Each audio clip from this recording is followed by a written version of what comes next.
आंचल कृष्ण दास प्रभु today. आंचल कृष्ण दास प्रभु की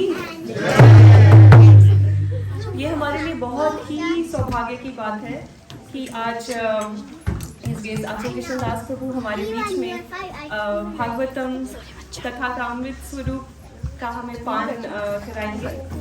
और उससे भी बड़े सौभाग्य की बात है कि ये एक दिन या 2 दिन के लिए नहीं है, ये 7 डेज की है भागवत।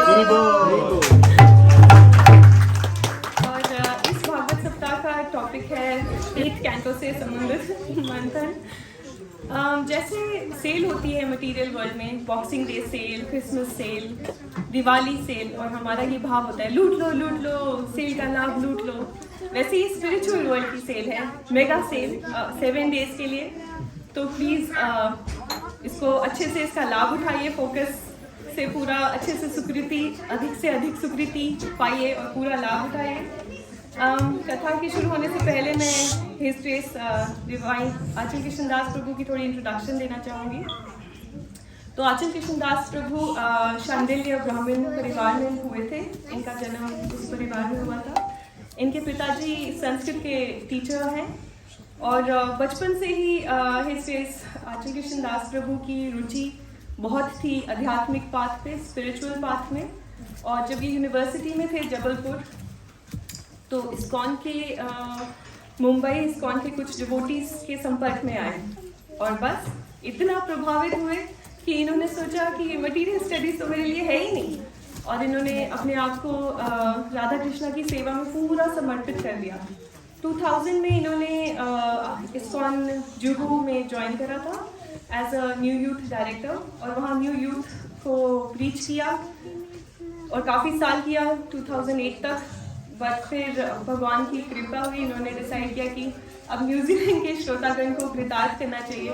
तो ये न्यूजीलैंड मूव हो गए, वहीं हमने भी इनकी कथा सुनी थी। और जब हम यहाँ आए तो मतलब न्यूजीलैंड से ज़्यादा हमें दुख था, हम आंचल कृष्ण दास प्रभु की कथा मिस करेंगे। तो जब ये घर लिया था रेंट पे, तो फर्स्ट रूम देखा था, पता नहीं क्यों मेरे दिल में आया कि काश कभी प्रभु आए और उसी रूम में मैं ठहराऊँगी। तो हम खुद भी नहीं रहे अभी तक उस रूम में ना, मेरे माइंड में था। और आई कांट बिलीव कि ऐसा हुआ, इन्होंने सच में फ़ोन करा ये आएंगे और उसी रूम में ये रहे। तो इट्स रियल ब्लेसिंग।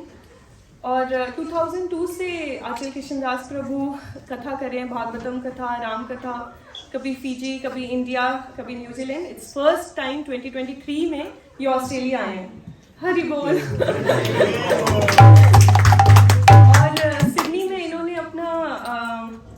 टीचिंग का ऐसा सिक्का जमा लिया है, अभी 7 डेज की कथा वहीं से करके आ रहे हैं भागवत सप्ताह, कि सिडनी वालों ने इनको नेक्स्ट ईयर के लिए बुक कर लिया है पूरा। तो यहाँ भी आएंगे। तो और एक और बात इनकी मैं बताना चाहती हूँ कि ये जब ऑकलैंड में थे तो वहाँ के टेम्पल के हेड पुजारी हैं। तो ये उससे पहले से ही ये सेरेमनीज जो होती हैं, जैसे गृह प्रवेश, गर्भ संस्कार, भूमि पूजन, सुदर्शन नरसिम्हा होमम, तो वो सब ये पूरे वैष्णव विधि से करते हैं। ऑकलैंड में हार्डली कोई किसी और से वैष्णव विधि से कोई सेरेमनी कराती है। यहाँ भी बुक्ड हैं, हवन में बुकिंग हो गई है। तो ये बहुत ही अच्छे रिचुअल्स के साथ वैष्णव विधि से करते हैं वो सेरेमनीज। अच्छा, before finishing I just want to say कि भागवतम में ना एक इवेंट है, इंसिडेंट है डिस्क्राइब कि निमि महाराज थे एक, और वो 9 योगीश्वरों से मिले।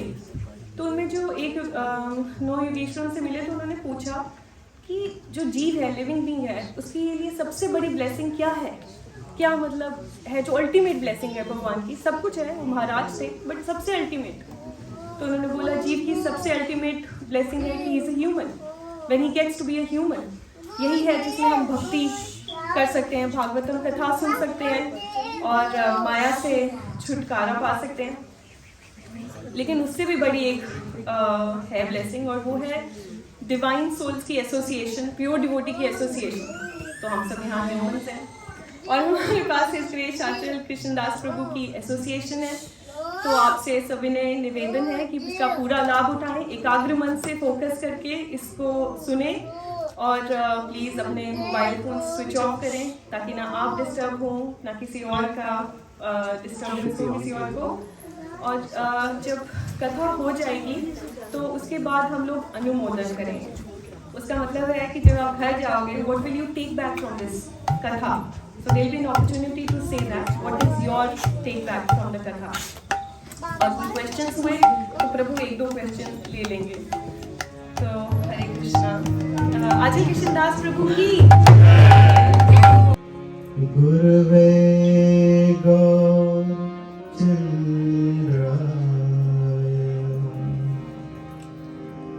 राधिकाय तदालये कृष्णाय कृष्ण भक्ताय तद्भक्ताय नमो नमः। सच्चिदानंद रूपाय विश्वोपत्यादिहेतवे तापत्रय विनाशाय श्री कृष्णाय नमोस्तुते। यं प्रव्रजन्तमनुपेतमपेतकृत्यं द्वैपायनो विरहका तराजहार। पुत्रेति तन्मयतया सर्वोऽभिनेदुः तं सर्वभूतहृदयं मुनिमानतोऽस्मि। यः स्वानुभावमखि श्रुतिसारमेकम् आध्यात्मदीपमतिथिति सतां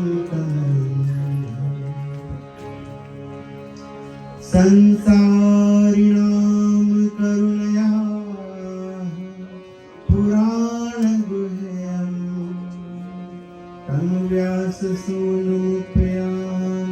गुरुं सदा सेव्य श्रीमद्भागवते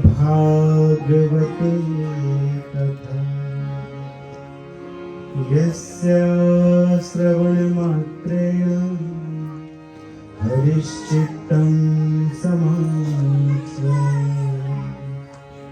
दुर्लभैर्कथालोके श्रीमद्भागवतोद्भव कोटिजन्म समुत्थेन पुण्येन तुलभ्यते। निगम कल्पतरो गलितं फलम् शुकमुखाद् अमृत द्रवसंयुतम् पिबत भागवतं रसमालयम् मुहुरहो रसिका भुवि भावुकाः। नारायणं नमस्कृत्य नरं चैव नरोत्तमं देवीं सरस्वतीं व्यासं ततो जयमुदीरये। नष्टप्रायेषु भद्रेषु नित्यं भागवत सेवया भगवते उत्तमश्लोके भक्तिर्भवति नैष्ठिकी। वाञ्छाकल्पतरुभ्यश्च कृपासिन्धुभ्येव च पतितानां पावनेभ्यो वैष्णवेभ्यो नमो नमः। जय श्री कृष्ण चैतन्य प्रभु नित्यानंद श्री अद्वैत गदाधर श्रीवासादि गौर भक्तवृंद। हरे कृष्णा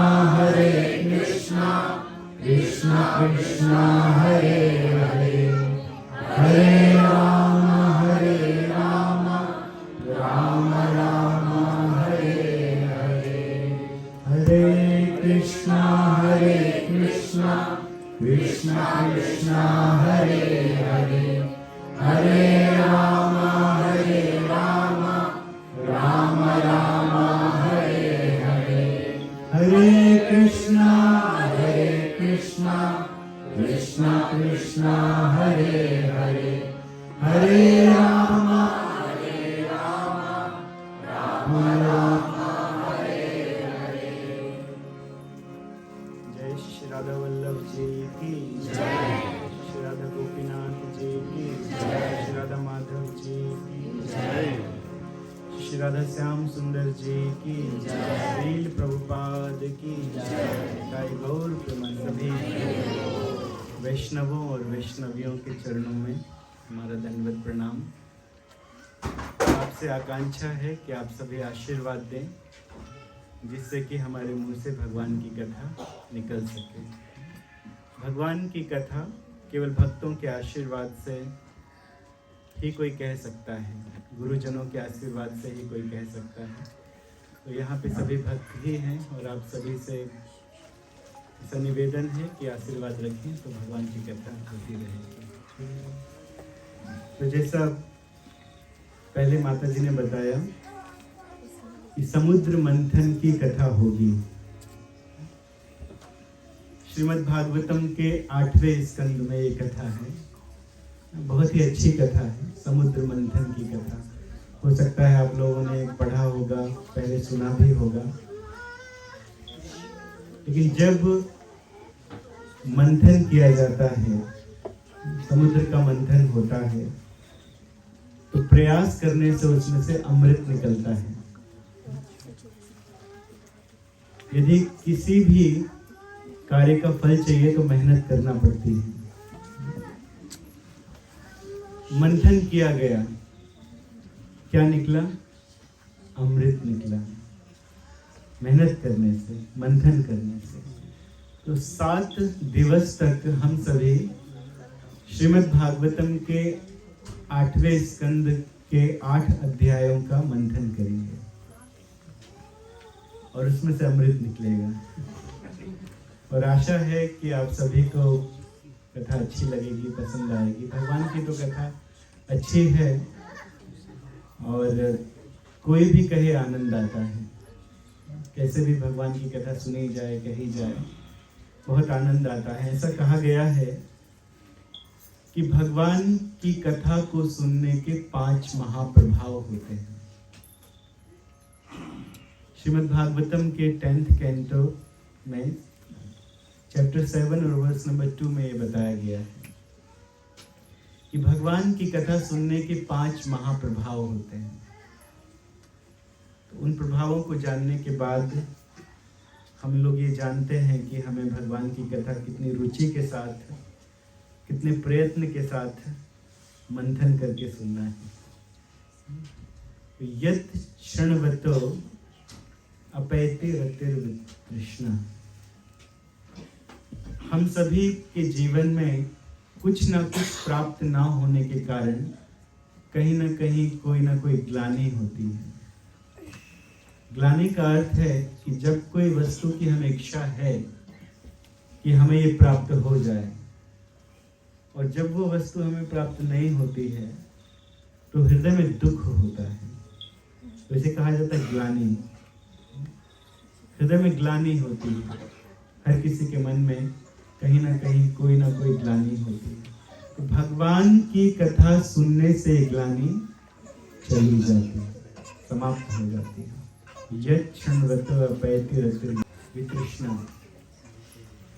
ग्लानि तो जाती है, अरति वितृष्णा। उसके साथ साथ वो इच्छा ही समाप्त हो जाती है जिसने इस ग्लानि को उत्पन्न किया था।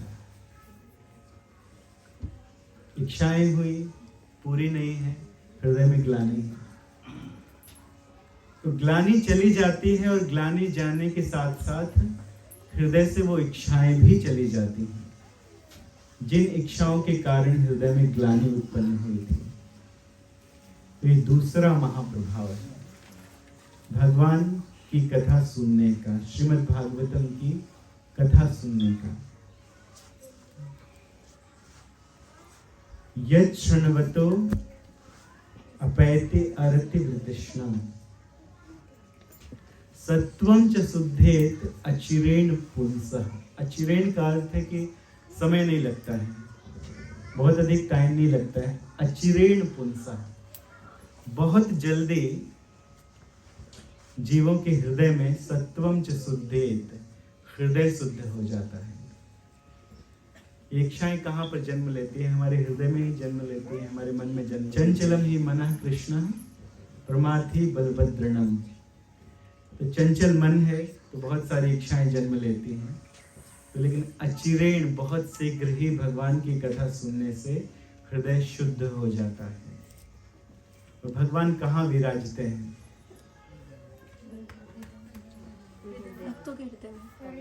भक्तों के हृदय में विराजते हैं। क्यों विराजते हैं भक्तों के हृदय में?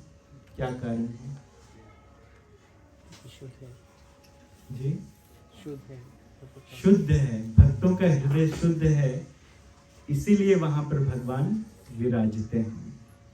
तो अपने हृदय को शुद्ध करना पड़ेगा। भगवान तो हृदय से अर्जुन की स्थिति रहते हैं। भगवान वैकुंठ में रहते हैं। कहाँ विराजते हैं? वैकुंठ में विराजते हैं।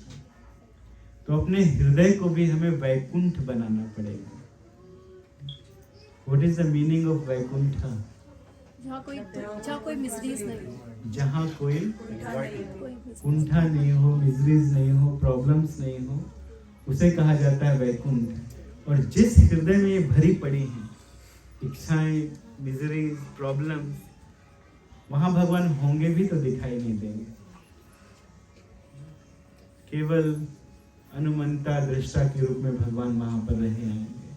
लेकिन भक्त कैसे होते हैं? अंतः दृष्टि होते हैं, अंतः अपने हृदय में देखते हैं। और राक्षस कहाँ देखते हैं? बाहर देखते हैं। जिस समय हिरण्याक्ष का वध हुआ था, किसने वध किया था हिरण्याक्ष का? वराह अवतार में। Very nice. What's the name? Viraj, Aviraj, Aviraj. ठीक है, बहुत सही बताया। हिरण्याक्ष का वध भगवान वराह देव ने किया था। जैसे ही वराह देव ने वध किया तो हिरण्यकश्यप को बहुत क्रोध आया। पहले तो उसने सांत्वना दी हिरण्याक्ष की पत्नियों को और बच्चों को कि ये तो शरीर है, शरीर छूट गया, आत्मा तो अमर होती है, तो उसके लिए क्या शोक करना। और प्रवचन देने के बाद उसने उठाई अपनी गदा और ढूंढने के लिए निकल गया अपने प्रतिद्वंदी को, किसने मेरे भाई का वध किया। तो अभी अभी प्रवचन दिया था लेकिन सारा प्रवचन गायब हो गया। अपनी गदा उठाई और भगवान को ढूंढने के लिए हिरण्यकश्यपु निकल चला। सब जगह ढूंढा, एक एक इंच छान मारा, एक एक इंच भी नहीं छोड़ा। कंदराओं में जाता था, गुफाओं में जाता था, हर जगह जाता था। इस ब्रह्मांड के अंदर भी भगवान का एक घर है, वहां भी गया। तो भगवान स्वयं कहते हैं इस बात को। वामन देव जी बलि महाराज से कहते हैं कि विष्णु डर गए थे।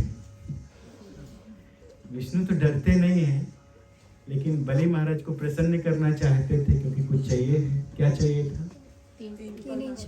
3 पग भूमि। तो यदि किसी से कुछ आपको चाहिए तो उसका एक सूत्र होता है, दातु स्तुति।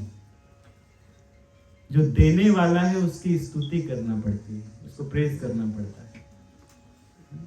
और स्वयं तुष्टि, और दिखाना पड़ता है कि हम बहुत संतुष्ट हैं। तो भगवान कहते हैं हम तो बहुत संतुष्ट हैं, हमें तो 3 पग भूमि चाहिए, वो भी हमारे पैरों से नाप के। और दातु स्तुति, किसकी स्तुति कर रहे हैं भगवान? बलि महाराज की स्तुति कर रहे हैं कि हिरण्याक्ष को मारने के बाद हिरण्यकश्यप जब गदा लेकर निकला भगवान को ढूंढने के लिए तो भगवान डर गए। भगवान डर गए। वो जा रहा था आगे आगे और भगवान उसके पीछे पीछे आए, सामने नहीं आए, पीछे पीछे दौड़ कर आए। और भगवान ने सोचा कि मैं कहाँ बच सकता हूँ हिरण्यकश्यप से, ये तो बहुत शक्तिशाली है। तो भगवान जाके उसके हृदय में छुप गए। किसके हृदय में? हिरण्यकश्यप के हृदय में।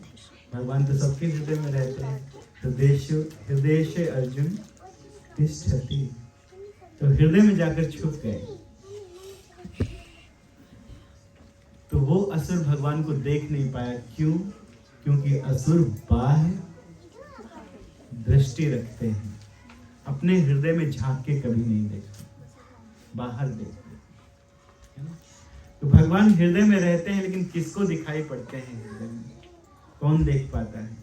केवल भगवान के अच्छे अच्छे भक्त देख पाते हैं, जो श्रीमद् भागवतम का श्रवण कीर्तन करते रहते हैं, हरि नाम का श्रवण कीर्तन करते रहते हैं, और जिन्होंने अपने हृदय को शुद्ध कर लिया है।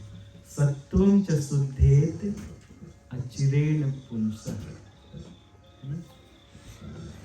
भक्ति हरौ तत् पुरुषे च सख्यम्। तो 3 महाप्रभाव आपने सुने। पहला क्या था? ग्लानि चली जाती है। दूसरा क्या था? भोग की इच्छा ही समाप्त हो जाती है। तीसरा, हृदय शुद्ध हो जाता है और समय नहीं लगता है। अचिरेण पुंसः भक्ति हरौ, भगवान हरि में भक्ति उत्पन्न हो जाती है। भक्ति हरौ, ये चौथा महाप्रभाव है। यही तो सब लोग चाहते हैं। यस्य वैश्रूयमाणायाम कृष्णे परम पुरुषे। जब कोई भगवान की कथा सुनता है तो भगवान हरि कहाँ पे आ जाते हैं? उनके हृदय में आ जाते हैं। भक्ति हरौ, भगवान हरि के प्रति भक्ति उत्पन्न हो जाती है। ये हरि किसके पुत्र हैं?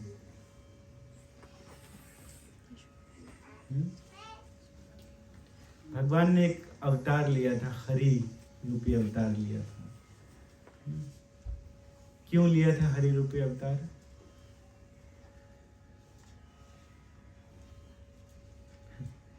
क्या नाम था? ग्राह और गजेंद्र। तो जब से भगवान ने गजेंद्र की रक्षा करने के लिए भगवान आए, गजेंद्र की रक्षा की, जब से भगवान ने ग्राह का उद्धार पहले किया, तब से भगवान का नाम पड़ा हरि। जानते हैं आप लोग कि हरि शब्द के तो बहुत अर्थ होते हैं। सर्व अमंगल हरे, जो हर प्रकार के अमंगलों को हर लेते हैं, और जो प्रेम दिया हरे में, जो हृदय में प्रेम देते हैं उनको कहते हैं हरि। तो भगवान सब प्रकार के अमंगलों को हरने वाले हैं। अमंगल को हरने के लिए ही आए थे। किसके अमंगल को हरने के लिए आए थे? गजेंद्र के अमंगल को। ग्राह के भी हर लिया, उसके भी अमंगल को हर लिया। भक्ति हरौ तत्पुरुषे च सख्यम। 5वां महाप्रभाव क्या है? तत्पुरुषे च सख्यम। At the end, if you have to ask something, okay? I'm just saying, Gajendra offered a flower to Krishna too, That's right. with love and devotion. Okay. Yeah. Patram True. pushpam. Patram pushpam phalam toyam. So in Srimad Bhagavatam Katha, if you have to say any comment or any question at the end, but if I'll ask anything in between, you can answer. ठीक है? तो भक्ति वृक्षा होता है तो आप कभी भी बोल सकते हो, नो प्रॉब्लम। लेकिन जब कथा होती है तो एट द एंड, ठीक है? अविराज। 5वां महाप्रभाव क्या था? तत्पुरुष से सख्य। वेरी इंटेलिजेंट बात। लगता है हमेशा आते हैं ये कथा में। भक्ति वृक्ष में। वेरी नाइस जी। तत्पुरुषे च सख्यम। तो पांचवा महाप्रभाव है कि भगवान के भक्तों के साथ संग हो जाता है, भगवान के भक्तों के साथ प्रेम हो जाता है। तो ये 5 महाप्रभाव आप सभी याद रखिए। श्रीमद् भागवतम के 8वें स्कंद के अध्याय 5 से लेकर 12 तक 8 अध्यायों में समुद्र मंथन की कथा है। तो इस समुद्र मंथन की कथा में जैसा कि आपने सुना कि मंथन करना है और मंथन करने से अमृत निकलेगा। तो अगर अच्छे से कथा सुनेंगे, इस कथा का महाप्रभाव भी आप जानेंगे कि इस कथा को सुनने से क्या होता है। विशेष करके यदि समुद्र मंथन की कथा को सुना जाता है तो उसका क्या महाप्रभाव होता है। विशेष रूप से तो आपने सुन लिया कि कोई भी कथा सुने आप तो 5 महाप्रभाव उसके होते हैं और सब कुछ उसमें कवर हो गया और तो कुछ बचा नहीं। भक्ति भी मिल गई, जितनी भी इच्छाएं हैं वो भी समाप्त हो गई, ग्लानि भी चली गई, भक्तों के साथ प्रेम भी हो गया, तो कुछ नहीं बचा। तो इस कथा को सुनने की जिज्ञासा की है।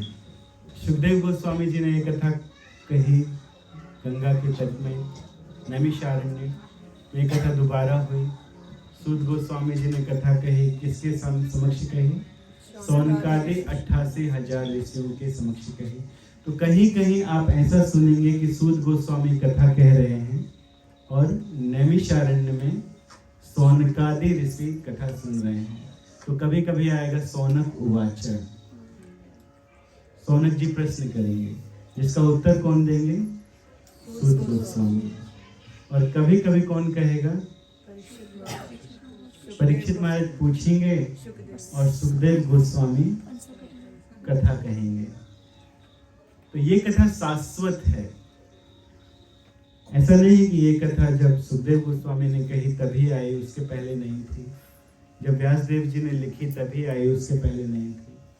ये कथा शाश्वत है, हमेशा रहती है, क्योंकि कुछ पुराणे लिख दी गई थी पहले, जैसे स्कंद पुराण, पद्म पुराण। तो स्कंद पुराण और पद्म पुराण में श्रीमद् भागवतम महात्मा आता है और बाद में श्रीमद् भागवतम लिखा गया। तो एक प्रश्न उठता है कि जो शास्त्र लिखा ही नहीं गया था पहले, उसका महात्म कैसे आ गया? पद्म पुराण में और स्कंद पुराण में जो पहले लिख दिए गए थे, जो प्रकट ही नहीं हुआ था, जो लिखा ही नहीं गया था, जो शास्त्र, उसके महात्म का, उसका ग्लोरिफिकेशन कैसे लिख दिया गया किसी दूसरे शास्त्र में? तो इसका उत्तर क्या है? श्रीमद् भागवतम क्या है? शाश्वत है। हम थोड़ा सा महात्म इसलिए बता रहे हैं क्योंकि आज प्रथम दिवस है। तो प्रथम दिवस में ऐसा कहा जाता है कि थोड़ा सा महात्म बताना चाहिए। ये नियम है कि कथा के प्रथम दिवस थोड़ा सा महात्म यदि बताया जाए तो कथा सुनने में रुचि बढ़ जाती है। तो नहीं तो हम सीधे अगर शुरू कर देंगे सुखदेव गोस्वामी परीक्षित उवाचा सुख उवाचा, तो कुछ लोगों को हो सकता है समझ में ना आए कि कौन है सुखदेव गोस्वामी, कौन है परीक्षित महाराज। तो परीक्षित महाराज के जीवन के केवल 7 दिन शेष बचे थे और आपके जीवन के 7 दिन शेष बचे हों तो आप लोग क्या कहेंगे? चलो कुछ घूम आते हैं कहीं पे जहाँ हम नहीं घूमे हैं, जो जीवन में नहीं किया है लेकिन इच्छाएं थी उनको पूरा कर लेते हैं। तो लेकिन उन्होंने क्या किया? परीक्षित महाराज ने, उन्होंने श्रीमद् भागवतम की कथा सुनी। तो इससे क्या पता चलता है हम लोगों को, क्या सीखने के लिए मिलता है? कि इस संसार में यदि कोई सबसे बड़ी वस्तु है, वस्तु यदि कोई है सबसे बड़ी, तो वो क्या है? श्रवण कीर्तन, श्रीमद् भागवतम कथा ही सर्वोपरि, यही तत्व है। तो सुनने लायक यदि कुछ है तो वो है श्रीमद् भागवतम की कथा। कुछ और सुन सकते थे, वेदों को सुन सकते थे, पुराणों को सुन सकते थे। लोग मरते समय क्या सुनते हैं? मरने की बात क्या सुनते हैं? गरुड़ पुराण सुनते हैं, वो भी सुन सकते हैं। लेकिन परीक्षित महाराज ने निर्धारित किया, जब सुखदेव गोस्वामी आ गए तो उन्होंने कहा कि अब तो हम श्रीमद् भागवतम की कथा ही सुनेंगे। तो वैसे भी ये बहुत बड़े महात्मा हैं, बहुत बड़े विद्वान हैं। ऐसा नहीं कि उन्होंने पहली बार श्रीमद् भागवतम की कथा सुनी, पहले से ही ये कथा को सुनते रहते हैं, जानते हैं। लेकिन जानने के बाद भी स्वादु स्वादु पदे पदे, दोबारा सुनते हैं तो उतना ही आनंद आता है जैसे पहले सुन के आया है। तो हो सकता है आप में से कुछ लोग इस कथा को पहले सुन चुके होंगे, जान चुके होंगे, तो लेकिन आपको उसी तरह से इसे आनंद के साथ ग्रहण करना चाहिए। ये मधुर है। परीक्षित महाराज का नाम परीक्षित इसलिए है क्योंकि ये परीक्षण करते रहते थे। बता दें। He was named Parikshit because he is. I think the name's meaning was the one who examines. ठीक है। उन्होंने गर्भ में भगवान का दर्शन किया था, तो उन्हीं को देखते रहते थे, उन्हीं भगवान को सभी जगह देखते रहते थे। तो ये तो सब लोग जानते हैं ना कि गर्भ में परीक्षित महाराज ने भगवान का दर्शन किया था। तो ये एक अद्भुत कथा है, बहुत कम शब्दों में आपको बता देते हैं कि एक बार अश्वत्थामा ने पांडवों के कुल को नष्ट करने के लिए एक ब्रह्मास्त्र चलाया था उत्तरा के गर्भ में, क्योंकि वो जानता था कि पांडवों की कुल का दीपक इसके गर्भ में है। तो ब्रह्मास्त्र कुछ भी जला के भस्म कर सकता है। जब उत्तरा ने ये आग अपनी तरफ आते देखी तो उसने तुरंत भगवान की शरण ली कि भगवान, यदि कोई हमें बचा सकता है तो केवल आप बचा सकते हैं और कोई नहीं बचा सकता है। देव देव जगत पते, आप मुझे बचाइए इस विपत्ति से। तो भगवान ने बहुत देर स्तुति सुने और उसके बाद कुछ करें ये राह नहीं देखी। तुरंत भगवान ने एक छोटा सा रूप लिया जो गर्भ में जाने के लिए उपयुक्त है और गर्भ के अंदर चले गए। भगवान ने क्या किया? छोटा सा स्वरूप लिया और गर्भ के अंदर चले गए। कुछ लोग कहते हैं भगवान गर्भ के अंदर नहीं जाते। क्यों जाएंगे गर्भ के अंदर? गर्भ कोई अच्छी जगह तो है नहीं। मल मूत्र के अंदर क्यों भगवान जाएंगे? और गर्भ का रक्त भी है, वहां भगवान कैसे जाएंगे? तो भगवान गर्भ में जाते हैं, यहाँ पता चलता है। देवकी के गर्भ में गए, यशोदा के गर्भ में गए, कौशल्या के गर्भ में गए, अदिति के गर्भ में गए। तो भगवान तो गंदी जगह में जाते नहीं हैं, फिर कैसे गए? तो भगवान यदि कहीं जाते हैं तो अपने पूरे धाम के साथ जाते हैं। तो जब भगवान गर्भ के अंदर थे तो उस समय वो गर्भ भी वैकुंठ जगत हो गया, वैकुंठ जगत बन गया। तो भगवान ने कैसे रक्षा की गर्भ की, ये सुनिए। भगवान एक हाथ में सुदर्शन धारण करते हैं और दूसरे हाथ में कौमुदकी नाम की गदा धारण करते हैं। तो भगवान चक्र भी चला रहे थे और भगवान गदा भी घुमा रहे थे। एक हाथ से गदा के प्रभाव से ब्रह्मास्त्र के प्रभाव को नष्ट कर रहे थे गदा घुमाकर, और चक्र घुमाकर भी रक्षा कर रहे थे परीक्षित महाराज के। लेकिन भगवान सोचे कि इतना काफी नहीं है, इतना काफी नहीं। तो भगवान गर्भ का चक्कर भी लगाने लगे, अंदर ही बच्चे का चक्कर लगाने लगे। तो उस समय परीक्षित महाराज ने देखा था भगवान को, तो उसी का परीक्षण करते रहते थे बाहर निकल के कि क्या वो यही है, क्या वो यही है, क्या वो यही है जिनको हमने गर्भ में देखा था। तो परीक्षण करने के कारण भगवान ने रक्षा की। तो उनका एक नाम हुआ विष्णुरात, और परीक्षण करते रहते थे तो क्या नाम हुआ? परीक्षित। उनका एक और नाम है अरिंदम, परीक्षित महाराज का। ये नाम क्यों है? क्योंकि उन्होंने अपनी समस्त इंद्रियों को जीत लिया था, अपने मन को उन्होंने जीत लिया था, इसलिए उनका एक नाम अरिंदम भी है। तो बहुत बड़े भक्त हैं परीक्षित महाराज, और इन्होंने जीवन के अंत में यही किया। क्या किया? भागवत कथा सुनी। तो बहुत सारे मनवंतर हैं। ब्रह्मा जी के एक दिन में कितने मनवंतर होते हैं? 14 मनवंतर होते हैं, 14 मनवंतर हैं। और एक मनु के शासन काल को मनवंतर कहा जाता है। एक मनवंतर में कितने चतुर्युग आते हैं? 71 चतुर्युग आते जाते रहते हैं। चतुर्युग क्या है? सतयुग, द्वापर युग, त्रेता युग और कलयुग। कलयुग ये क्रम है। लेकिन ये चतुर्युग कैसा है? क्या क्रम है? बताइए, आप बताइए। सतयुग एंड देन त्रेता युग, द्वापर एंड देन कलयुग। लेकिन होना तो ऐसा चाहिए कि सतयुग, द्वापर, त्रेता, कली। तो इस बार ओवरलैपिंग हो गई। इस बार त्रेता पहले आ गया, लेकिन क्रम क्या है? सतयुग, द्वापर, त्रेता, कलयुग। तो ये चतुर्युग कितने बार घूम जाते हैं एक मनवंतर में?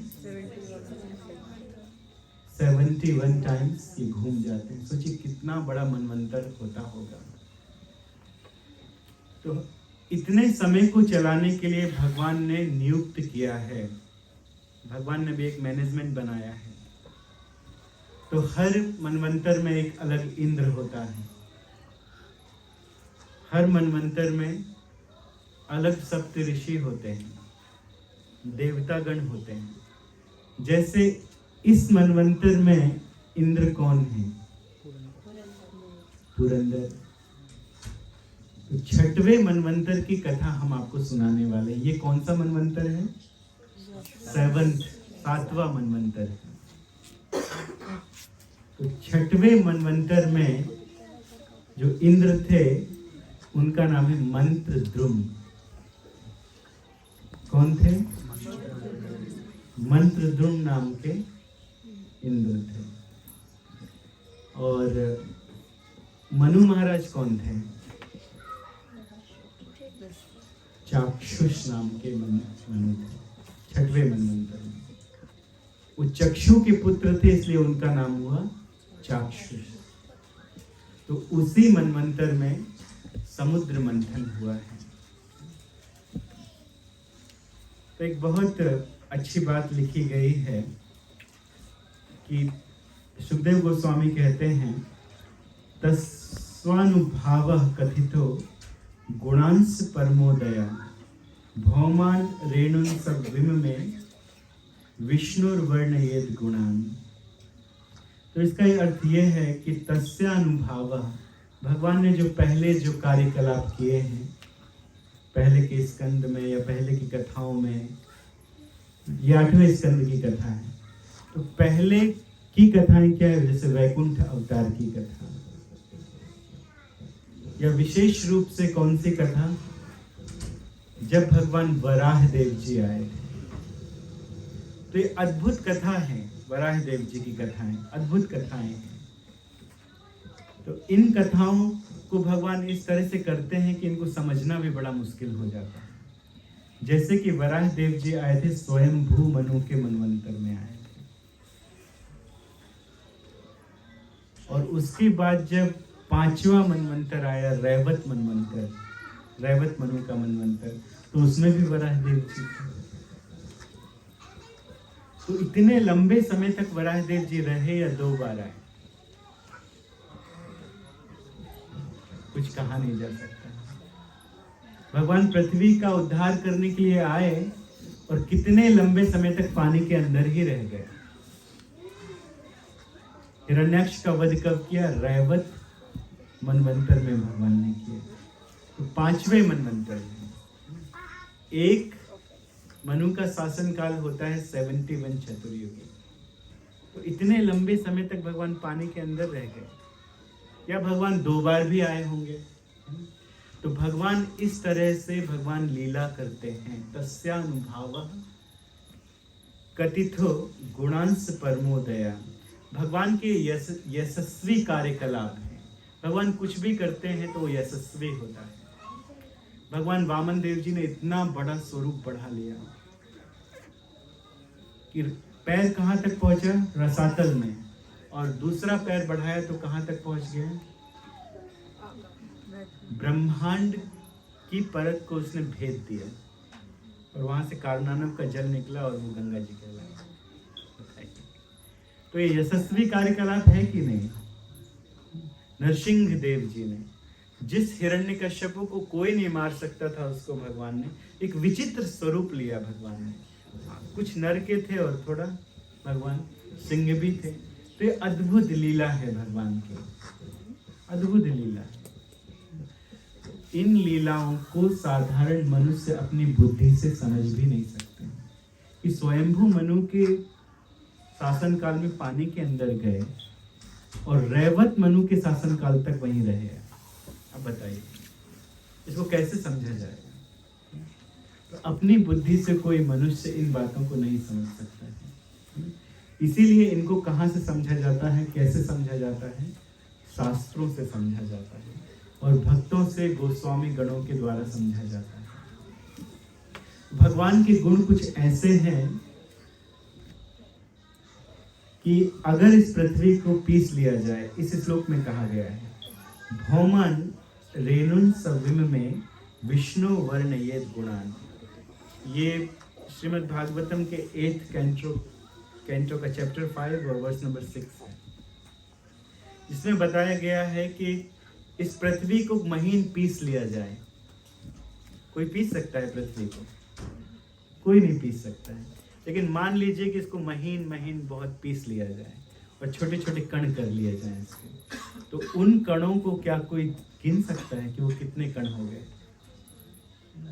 कोई ऐसी मशीन मंगाई जाए जिससे उसको पीस लिया जाए। जैसे न्यूजीलैंड में जब टनल बन रही थी तो उन्होंने मशीन कहाँ से हायर की थी? ऑस्ट्रेलिया से।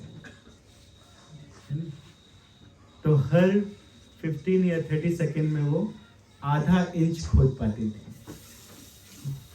तो मान लीजिए कि किसी दूसरे यूनिवर्स से कोई मशीन हायर कर ली जाए, किसी बड़े यूनिवर्स से, और इस पृथ्वी को पतला पतला पीस लिया जाए, तो क्या कोई पृथ्वी के कणों को गिन के पूरा कर सकता है? नहीं कर सकता है, बहुत मुश्किल है। और हो सकता है कि कोई उन पृथ्वी के कणों को गिन के पूरा कर भी ले, हो सकता है। लेकिन भगवान के गुण इतने हैं और ऐसे हैं कि उनको कोई गिन नहीं सकता है और उनको कोई गा के दूसरों को बता भी नहीं सकता है। तो सुखदेव गोस्वामी इस तरह से कहते हैं। तो सुखदेव गोस्वामी ने इस तरह से कहा और एक श्लोक में पूरी समुद्र मंथन की कथा सुना दी, केवल एक श्लोक में। तो कहते हैं, पयोधियेन निर्मंथ्य सुराणाम साधिता सुधा ब्रह्माणो अंभसी धृतः कूर्म रूपेण मंदर। 6वें मनवंतर में भगवान ने एक अवतार लिया। उन अवतार का नाम था अजित। भगवान किसके पुत्र बने? तो भगवान वैराज के पुत्र बने। वैराज के पुत्र इस मनवंतर में भगवान बने। भगवान अजित के रूप में आए और पयोधियेन निर्मंथ्य। तो सुखदेव गोस्वामी कहते हैं कि पयोधि, बहुत सारे सागर हैं, तो एक सागर है, कौन सा? पयः का सागर है, क्षीर सागर जिसको कहा जाता है। तो जब क्षीर सागर का मंथन किया गया, किसके द्वारा? सुरों और असुरों के द्वारा किया गया। तो ये भगवान अजित ने ही कराया था। भगवान अजित ने क्षीर सागर का मंथन कराया था। भगवान आए 6वें मनवंतर में देवताओं का कार्य बनाने के लिए। सुराणाम साधिता सुधा, किनको अमृत पिलाने के लिए? देवताओं को अमृत पिलाने के लिए आए। देवताओं को अमृत क्यों पिलाना चाहते थे भगवान? क्या कारण था कि देवताओं को अमृत पिलाना चाहते थे? तो एक समय की बात है कि इंद्र से एक अपराध हो गया था। एक बार इंद्र अपने ऐरावत हाथी के ऊपर बैठकर जा रहे थे और वहां से निकले दुर्वासा मुनि। तो दुर्वासा मुनि ने सोचा कि स्वर्ग के राजा जा रहे हैं, इंद्र जा रहे हैं, तो चलो मैं इनका कुछ कल्याण कर देता हूँ। तो बहुत अच्छी माला पहने हुए थे भगवान की, तो उन्होंने माला को उतारा और इंद्र को दे दिया। तो इंद्र तो ऐरावत के ऊपर बैठे थे। अब जानते हैं ना ऐरावत कैसा है? ऐरावत का रंग कैसा है, कौन बताए? सफेद रंग, सभी जानते हैं। कितने दांत हैं? 4 दांत हैं, बड़े बड़े। और ये ऐरावत केवल चलता नहीं है, ये उड़ भी सकता है। ऐरावत के ऊपर बैठकर इंद्र जा रहे थे और इंद्र का नाम क्या था? मंत्र द्रुम। मंत्र द्रुम नाम के इंद्र। बहुत अच्छा, कैसे याद रखा। हम तो सोच रहे थे कोई कहेगा पुरंदर। तो इसका अर्थ ये है कि केवल पुरंदर गलती नहीं करते हैं, बल्कि दूसरे इंद्र भी गलती करते हैं। हम लोग सुनेंगे कि क्यों गलती करते हैं, इस कथा में बढ़िया से सुनेंगे। मंत्र द्रुम नाम के इंद्र हाथी के ऊपर बैठ के जा रहे थे और तब तक दुर्वासा मुनि ने उन्हें हार दिया। तो उन्होंने सोचा, अरे मैं तो इंद्र हूँ, स्वर्ग का राजा हूँ, ये माला मेरे किस काम की? तो उन्होंने माला उतारी और उतार कर ऐरावत के ऊपर डाल दी। तो ऐरावत वो तो हाथी है, जानवर है, तो उसने अपनी सूंड से उसको पकड़ा और उसको पृथ्वी में फेंक दिया और उसको अपने पैरों से कुचल दिया। हाथी ऐसा ही करता है ना, अपने पैरों से किसी चीज को कुचल देता है। दुर्वासा मुनि के द्वारा दिया गया गार्लेंड क्या किया? कुचल दिया। दुर्वासा ऋषि केवल धूप के रस का पान करते हैं, इसलिए उनका नाम है दुर्वासा। दुर्वासा वो केवल दूब के रस का पान करते हैं और कुछ खाते पीते नहीं। आप कहेंगे फिर गोपियों ने कैसे खिलाया था? 56 भोग खा लिए थे खूब। एक बार ब्रज गए थे तो गोपियों ने 56 भोग बनाया था और वो खा लिए थे। यमुना के दूसरे तरफ बैठे थे और यमुना में बाढ़ आई थी उस समय। तो गोपियों ने कहा कि हम कैसे जाएं? तो एक वृद्ध गोपी कहती है कि यमुना नदी से कहो कि अगर दुर्वासा ऋषि केवल दूध के रस का पान करते हैं और कुछ खाते पीते नहीं तो हमें रास्ता दे दो। तो गोपी हंसने लगी कि हम तो 56 भोग लेके जा रहे हैं, अरे कहो तो जाके यमुना जी से कहा कि अगर दुर्वासा ऋषि केवल दूध के रस का पान करते हैं तो हमें रास्ता दे दो। तो यहाँ की यमुना यहाँ रुक गई और यहाँ की यमुना यहाँ रुक गई, बीच में बड़ा रास्ता मिल गया। खुशी से गोपियां गई और गोपियों ने जाके उनको 56 भोग खिलाए और उन्होंने खाए।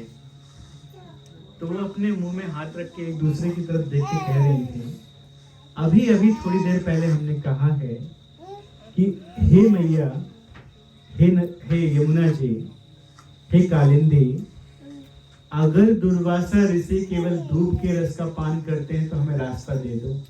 लेकिन हमने तो आंखों से देख लिया तो 56 भोग खा लिए। और जब उस तरफ गई थी तो अब यमुना नदी वापस बहने लगी। तो वापस कैसे हैं? यमुना में फ्लड आई थी इसलिए, वापस कैसे हैं? तो किसी ने कहा कृष्ण कन्हैया से पूछो, वही बताएंगे। अब तो जाके कह नहीं सकती है वही बात को, क्योंकि देख लिया है तो 56 भोग खा लिए। तो अब वो बात तो कह नहीं सकती, तो अब क्या कहें? तो कृष्ण कन्हैया से उन्होंने कहा कि अब क्या कहें, हमने तो देखा है तो बहुत खाते हैं। तो उन्होंने कहा कि जाके कहो कि अगर दुर्वासा ऋषि केवल दूध के रस का पान करते हैं तो हमें रास्ता दे दो। तो वो हंसने लगी भगवान के ऊपर। लेकिन बाद में भगवान ने निवेदन किया तो जाके उन्होंने कहा कि अगर दुर्वासा ऋषि केवल दूध के रस का पान करते हैं तो हमें रास्ता दे दो। तो फिर से रास्ता मिला। तो इसका अर्थ क्या है? समर्थ को नहीं दोष गोसाई। किसी समर्थवान व्यक्ति को दोष नहीं लगता। 56 भोग उनके सामने पड़ा था, लेकिन दुर्वासा ऋषि के सामने वो दूब के रस के बराबर। वो अच्छे बुरे में भेद नहीं करते हैं कि आज हमें 56 भोग मिला और दूसरे दिन हमें दूब के रस। तो ऐसा नहीं कि बहुत टेस्टी है, वाह कल भी खाने की इच्छा हो गई, ऐसा नहीं। वो 56 भोग उनके लिए दूब के रस के बराबर ही था। तो इसी तरह से भक्तगण होते हैं, कभी कभी उनको फीस्ट मिलता है और कभी कभी उनको खिचड़ी भी मिलती है, लेकिन खिचड़ी को भी वो उसी स्वाद के साथ, उसी तत्परता के साथ भगवान का प्रसाद समझ के खा लेते हैं। और जो खा लेता है सुखे दुखे समय कृत्वा लाभा लाभो जया जयो ततो युद्धाय युजस्व नैवम पापम अवाप्यसे, तो उसको किसी प्रकार का पाप इत्यादि नहीं लगता है। तो ये जीवन भी एक युद्ध के समान है। तो ये जीवन में कैसे जीना है? सुखे दुखे समय कृत्वा। तो हम कहाँ थे? दुर्वासा ऋषि केवल दूब के रस का पान करते हैं, इसलिए उनका एक नाम है दुर्वासा। तो क्रोध आ गया उनको, क्रोध आता है कभी कभी ऋषियों को, तपस्या के कारण बहुत तपस्या करते हैं। क्रोध आया और उन्होंने श्राप दे दिया कि इंद्र तुम्हारा ऐश्वर्य समाप्त होता है, खत्म हो गया।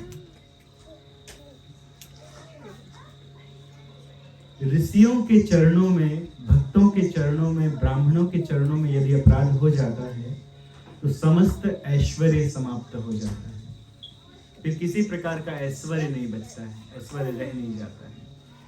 इसलिए जीवन में बहुत सावधान रहना चाहिए कि भक्तों के चरणों में अपराध ना हो, वैष्णवों के चरणों में, ब्राह्मणों के चरणों में, ऋषियों के चरणों में अपराध ना हो। लेकिन हो गया अपराध, कर दिया अपराध, ऐश्वर्य समाप्त हो गया। इसी तरह एक बार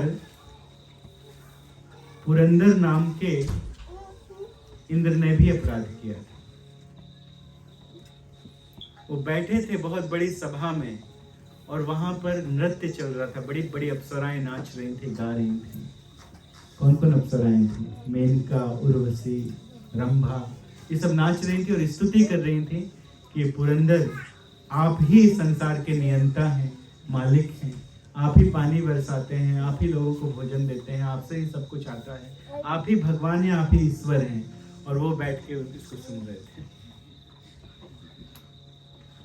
और तब तक उनके गुरुजी आए।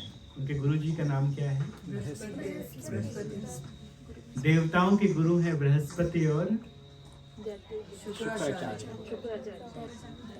असुरों के गुरु हैं शुक्राचार्य। देवताओं के गुरु बृहस्पति।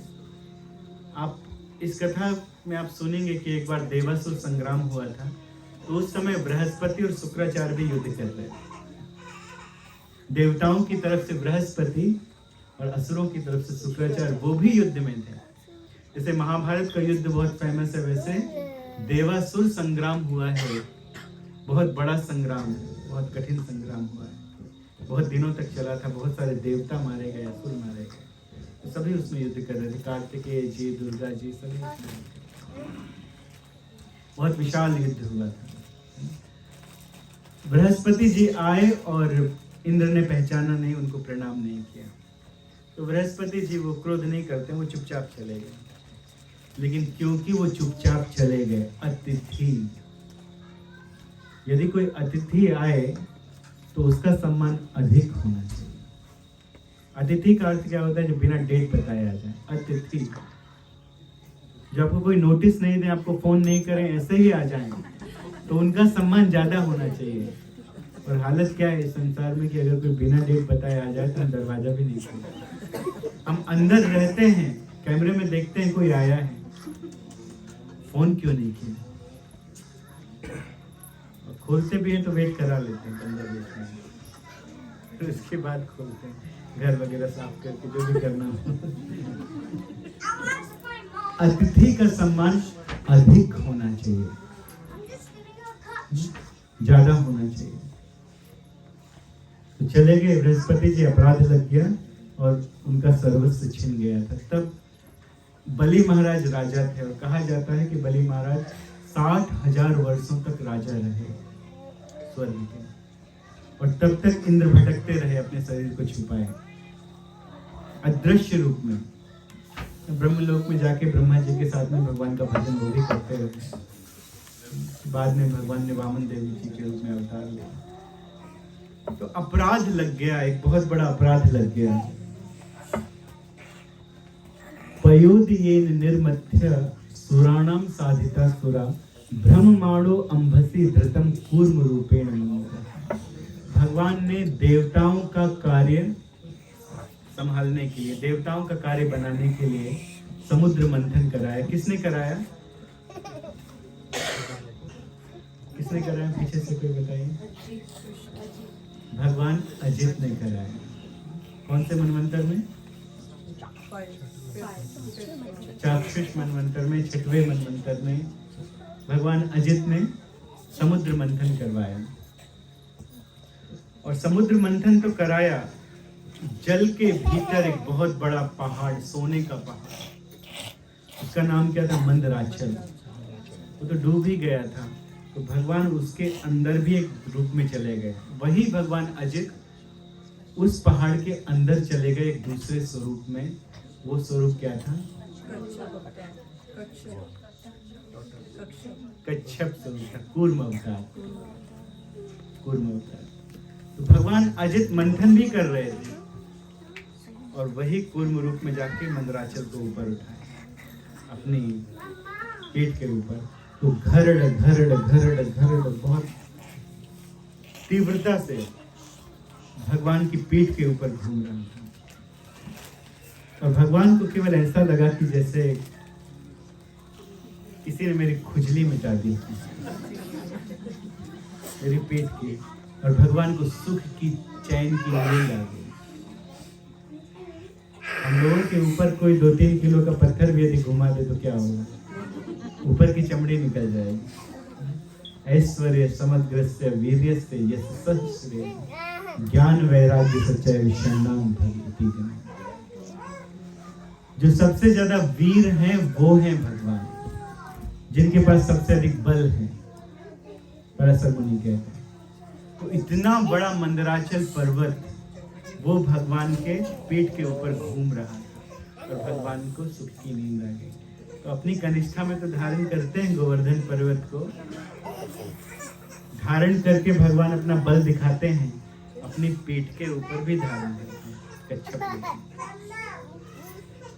और भगवान को सुख की, चैन की नींद आ जाती है। धर्ममाणो अंभसी धृतम, भगवान की ही कृपा से टिका हुआ था कूर्म रूपेण मंदरा। एक श्लोक में पूरी कथा सुना दी। क्या बताया एक श्लोक में?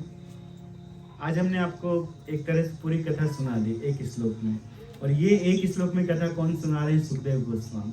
अब इसके बाद एक प्रश्न करते हैं परीक्षित महाराज। तो कथा क्या थी? एक श्लोक की कथा, देवताओं का कार्य साधने के लिए, देवताओं को अमृत पिलाने के लिए, क्योंकि उनका सारा ऐश्वर्य छीना जा चुका था। किसके द्वारा?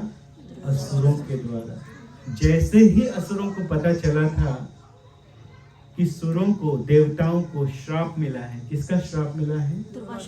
दुर्वासा ऋषि का श्राप मिला है। इनका सारा ऐश्वर्य चला जाएगा, ये तेजहीन हो गए हैं। तो तुरंत सारे असुर हर प्रकार के अस्त्र शस्त्रों से लैस होकर आ गए युद्ध करने के लिए।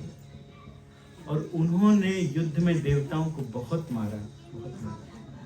कई देवता मृत्यु को प्राप्त हुए और दोबारा जीवित नहीं हुए, ऐसा लिखा गया श्रीमद् भागवत इस अध्याय में। कई देवता मृत्यु को प्राप्त हो गए और दोबारा जीवित नहीं हुए। इसीलिए ऐसे बेचारे देवताओं का कार्य बनाने के लिए भगवान अजित रूप में आए, समुद्र का मंथन करवाया और वो पहाड़ डूब गया था, लेकिन कच्छप रूप में उसे भी उठा लिया और भगवान ने समुद्र मंथन किया। यह एक अद्भुत घटना है कि भगवान ने कच्छप अवतार लिया। अब तक परीक्षित महाराज सुन चुके हैं कि भगवान ने कौन सा अवतार लिया? सूकर रूप लिया। सुन चुके हैं पहले की कथा में।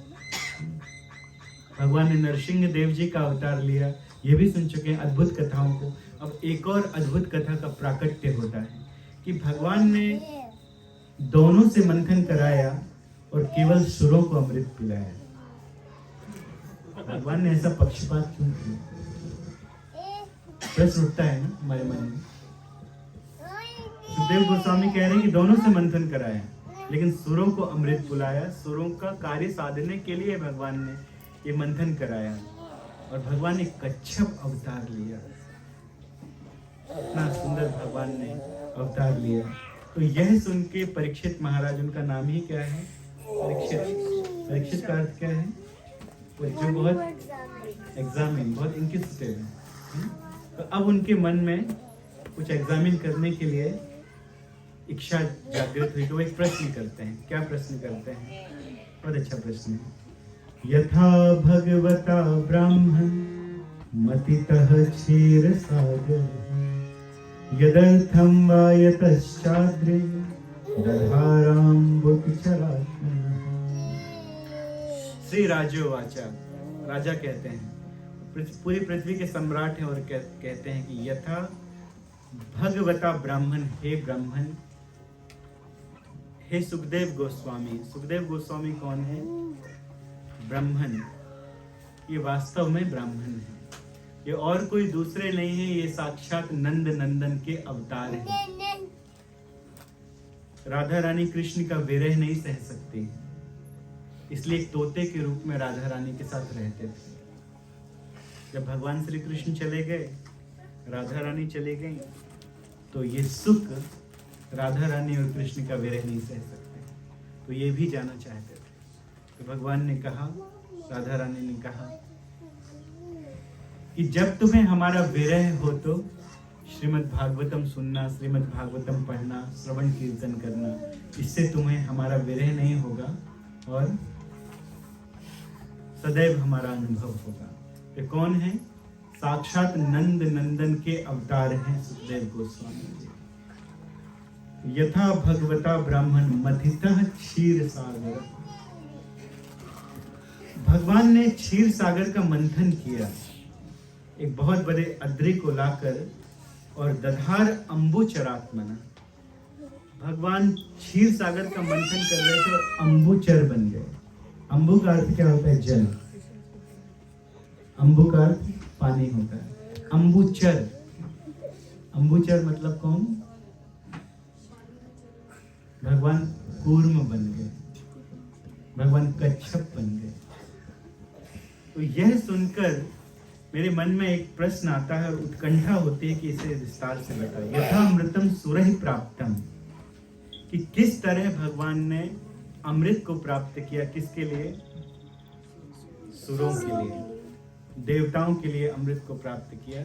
किम चान्यत भवत्ततः, और क्या हुआ वहां से, और कौन कौन सी वस्तुएं निकली, मैं ये भी जानना चाहता हूँ। इसका अर्थ है, सीधा अर्थ है कि उन्होंने पहले कथा सुनी होगी, है ना, और उस कथा को दोबारा सुनना चाहते हैं। कितना अंतर है हम में और परीक्षित महाराज। हम लोग 1.5 घंटे में पैर दर्द करने लगते हैं, कितनी जल्दी कथा खत्म होगी तो हम उठेंगे। वक्ता भी यही सोचता है, श्रोता भी यही सोचता है। लेकिन परीक्षित महाराज 7 दिन 7 रातों तक बिना कुछ खाए पिए, देखिए हमें घड़ी दिखाई नहीं दे रही है, तो जब 8:30 हो जाए तो हम बता इशारा कर दीजिएगा 8:30 हो, हम वेल फिर हम दे, नहीं तो 7 दिनों तक कथा चलती है। थोड़ी देर के बाद कोई नहीं बचेगा। तो देवताओं का कार्य बनाने के लिए किस प्रकार से भगवान ने क्षीर सागर का मंथन किया और वहां से कौन कौन सी वस्तुएं निकली, अभी ये तो बताया नहीं था। सुखदेव गोस्वामी ने केवल इतना ही कहा था कि अमृत प्राप्त करने के लिए मंथन किया, सुरों का कार्य बनाने के लिए। लेकिन उस मंथन से कौन कौन सी वस्तुएं निकली? तो जब मंथन किया जाता है तो वहां से कुछ निकलता है। दूध का मंथन करते हैं तो वहां से क्या निकलता है? मक्खन निकलता है, और क्या निकलता है? छाछ निकलता है, मलाई निकलती है, सब निकलता है। तो काफी चीजें निकलती हैं। तो वहां से भी इतने बड़े क्षीर सागर का मंथन किया, बहुत सारी औषधियों को उसमें डाल के, तो उसमें से क्या क्या निकला मैं सुनना चाहता हूँ। बहुत आतुर है सुनने के लिए भगवान की कथा। एतद भगवतः कर्म वदस्य परमाद्भुतम। एतद भगवतः कर्म, बार बार यही कहते हैं भगवतः कर्म, कि आप हमें भगवान की कथा सुनाइए, भगवान के कर्मों की कथा सुनाइए। श्रीमद् भगवद गीता में कहीं भी भगवान कहते हैं तो क्या लिखा गया है? भगवान द्वारा। कहीं लिखा गया कृष्ण अनुवाद। वामन देव जी की कथा हमने कही अभी सिडनी में, तो जब भी वामन देव जी कहते हैं यही लिखा है श्री भगवान वाच। इस कथा में आप मोहिनी अवतार की कथा भी सुनेंगे। तो यद्यपि भगवान स्त्री रूप में आए और कैसा स्वरूप लिया, स्त्री का वैश्य स्वरूप लिया, फिर भी वहां पर क्या लिखा है? श्री भगवान वाच, भगवान वाच। इसका अर्थ क्या है? समस्त ऐश्वर्यों से परिपूर्ण परम अद्भुत लीला करने वाले भगवान, जो हर प्रकार के कर्मों को करने में सक्षम है। वो कुछ भी करें, चाहे वो मोहिनी अवतार लें, चाहे वो नरसिंह अवतार लें, चाहे राम बने, चाहे कृष्ण बने, उनकी हर लीला अद्भुत होती है। कोई भी कार्य करे वो अद्भुत होता है। चाहे वैकुंठ अवतार लें, वो भी अद्भुत है, सब कुछ अद्भुत है। तो भगवान की इस अद्भुत लीला को वो सुनना चाहते हैं। और इस बात को कहने के बाद एक बहुत सुंदर बात कहते हैं त्वया संकथ्य मानेन महिम्ना सात्वतां पते नाति तृप्यन्ति मे चित्तम सुचिरं तापतापितम्। बहुत अच्छी बात कहते हैं, जो भक्तों को अपने मन में, अपने हृदय में बार बार ये बात लाना चाहिए। इसी भाव से भगवान की कथा सुनना चाहिए। भगवान की कथा सुनने का क्या भाव हो, तो वो भाव आपको बताते हैं। परीक्षित महाराज कहते हैं त्वया संकथ्य मानेना महिम्ना सात्वतां पते। आपने भगवान की कथा का गुणानुवाद किया, आपने भगवान के अद्भुत चरित्र हमें सुनाए, हमें बहुत अच्छा लगा। किन भगवान के? सात्वतां पते। क्या अर्थ होता है सात्वतां पते? भक्तों के रक्षक। भगवान सात्वतां पति, भगवान भक्तों के रक्षक हैं। सबकी रक्षा करते हैं, हम सबकी भी रक्षा करते हैं। जब आपके जीवन में कोई बहुत बड़ी प्रॉब्लम आए, बहुत बड़ी मुश्किल आए, आपको लगे कि अब हम इस मुश्किल से नहीं निकल सकते,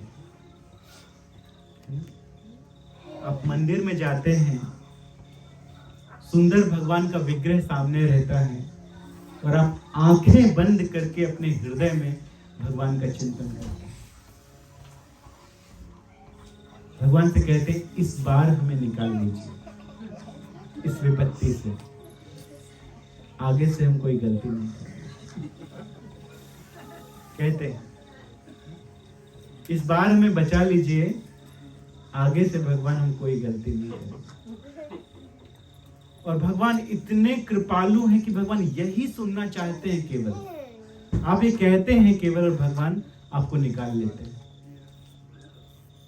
हम सबका ये अनुभव है, कितने बार भगवान ने जीवन में हमें निकाला है दुविधाओं से, प्रॉब्लम से। लेकिन प्रॉब्लम ये है कि थोड़े दिन के बाद हम भूल जाते हैं और फिर से वही गलती दोबारा करते हैं। प्रॉब्लम ये है। चलो जो भी है, भगवान तो यही चाहते हैं कि किसी में कोई कमी भी हो तो कोई बात नहीं, मेरी शरण में आओ। जो व्यक्ति दिन में केवल एक बार, जो व्यक्ति दिन में केवल एक बार, प्रभु जी पहले ऑकलैंड में थे, आज कथा सुनने के लिए आ गए मुझे बहुत अच्छा। और हमारे रास मंडल प्रभु जी भी ऑकलैंड से आए हैं, गणेश प्रभु जी भी ऑकलैंड से आए हैं कथा सुनने के लिए। बहुत बहुत धन्यवाद आप लोगों को। जो व्यक्ति एक बार भी भगवान का चिंतन कर लेता है 24 घंटे में, तो ऐसा कहा गया है गोस्वामियों के द्वारा कि वो भगवान के वैकुंठ धाम जाने का अधिकारी बन जाता है। कितना बड़ा उत्साह मिलता है ऐसी बातों को सुनने। एक बार भी यदि कोई चिंतन कर लेता है भगवान का, एक बार 24 घंटे में प्रतिदिन, तो भगवान के धाम जाने का अधिकारी बन जाता है। भगवान उसे अपने धाम कभी न कभी बुला लेंगे। कोई बात नहीं, हम लोग भूल जाते हैं तो कोई बात नहीं, हम सबकी आदत है कि हम भूल जाते हैं, हम सभी की आदत। एक व्यक्ति थे तो वो कहते हैं कि I have 2 very good qualities, और उन कारणों से मैं बहुत फेमस हूँ। I am really famous because of 2 qualities. क्या है? तो उन्होंने कहा एक तो है कि मेरी मेमोरी बहुत अच्छी है, मैं जिस बात को एक बार सुन लेता हूँ वो मुझे याद हो जाती है। तो शांत हो गया, ऐसा कहते। दूसरा क्या है? वो मैं भूल गया। दूसरी क्वालिटी भूल गया। तो हम सबकी भूलने की आदत है, हम लोग भूल जाते हैं। लेकिन दिन में एक बार भी अगर कोई भगवान को याद कर ले, किसी भी प्रकार से याद कर ले, प्रॉब्लम में है तो याद कर ले, कहीं याद आ जाए, भगवान का चित्र दिख जाए, किसी की गाड़ी के पीछे दिख जाए राधे नंबर गोविंदा दिख जाए, भगवान का नाम याद कर ले, कहीं से जा रहा है किसी बिल्डिंग को देख ले, रणछोड़ हाउस, एरोप्लेन में एक रणछोड़ हाउस देख ले, केवल एक बार चिंतन कर ले देखकर, तो वो भी मुक्त हो जाता है। उसे इस धराधाम में नहीं, हो सकता है थोड़ा टाइम लग जाए, थोड़े जन्म लग जाए। कैटेगरी है ना भक्तों की, जो उत्तम अधिकारी वो पहले जाएंगे, ज्यादा भक्ति करने वाले पहले जाएंगे, लेकिन जो एक बार भी स्मरण कर रहे हैं वो भी रास्ते में आ गए हैं, सीढ़ी में आ गए हैं। वो भी हो सकता है थोड़े बहुत जन्म लेना पड़े, लेकिन वो भी जाए। निश्चित रूप से ये गारंटेड है, ये लिखा हुआ है।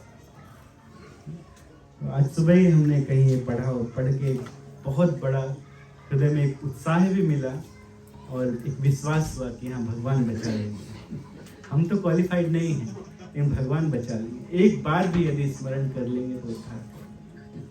तो ऐसी बातों को जब कहा जाता है, सुना जाता है, तो भगवान की अनुकंपा का और भगवान की कृपा का पता चलता है कि भगवान कृपा निधि हैं।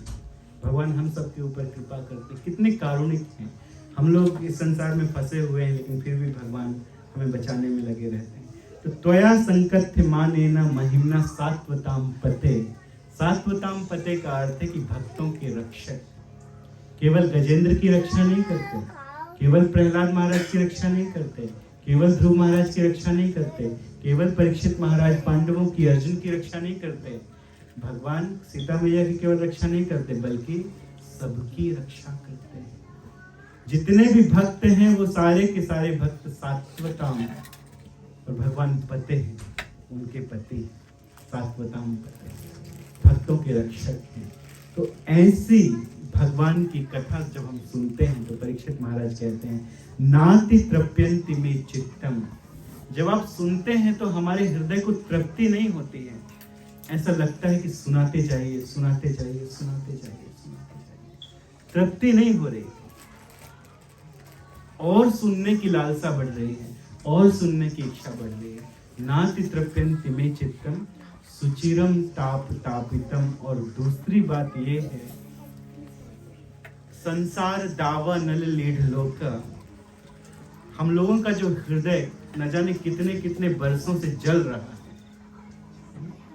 इस भौतिक संसार में रहने के कारण, भौतिक संसार का दर्शन करने के कारण, इस संसार के प्रॉब्लम को देखने के कारण, या इस संसार के प्रॉब्लम में होने के कारण, हम सभी हैं प्रॉब्लम, तो रहने के कारण ये ताप भी दूर जा रहा है, ये ताप भी दूर जा रहा है। हम जो जल रहे हैं इस भौतिक संसार में, तो ऐसा लग रहा है कि ऊपर हेलीकॉप्टर से कोई पानी गिरा रहा है, थोड़ा अच्छा लग रहा है। दावानल में है, दावानल किसे कहा जाता है? जंगल की आग को। आप लोगों को बताने की आवश्यकता नहीं, ऑस्ट्रेलिया में तो आए दिन आग लग जाती है जंगल में। दावानल 3 प्रकार की आग होती है, दावानल, बड़वानल और जठरानल। जठरानल कहाँ लगती है? हमारे जठर में। भीम की जठरानल बड़ी तेज थी, इसलिए बहुत खाते थे। भीमा एकादशी, केवल एक ही एकादशी उनके लिए। दूसरी दावानल क्या है? दूसरा दावानल। और एक और क्या है? बड़वानल। वो कहाँ लगती है? वो लगती है समुद्र में, जल में। समुद्र के अंदर भी कुछ चीजें हैं जो जन्म लेती हैं आग के कारण। इसी अध्याय में ये वर्णन है।